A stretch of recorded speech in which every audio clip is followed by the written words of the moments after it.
شير maxaa ka dhacay shirkada uga soo baxay bismillaahir rahmaanir rahiim shirka waxaan uga soo baxay sidaad wadaagtiin waxaan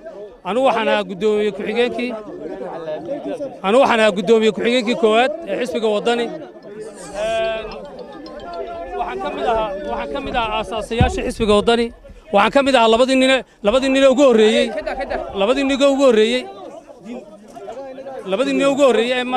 xisbiga wadani labadii nin ugu horeeyay baan ahaa xisbigan aasaasaan iyo ciro runtii maanta waxaan ku dadaalayay inaan doorasho xor oo xalaal galo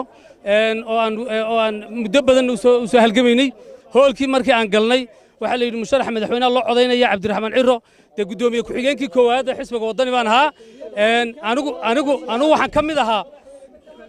gudoomiye ku-xigeenkii koowaad ee xisbigan ahaa markuu cabdiraxmaan marka gudoomiyaha dee cod gacanta loo taago aniga waxayd gudoomiye ku-xigeenkii koowaad haddaan ahay in anigana gacanta lai taago dabeedna anigu codka dimuqraadiga halkaa ka sugayey dabeedna waxaa layga horraysiiyey ninkii la daba socday oo isagu aanan xisbigana ka mid aasaasan ahayn oo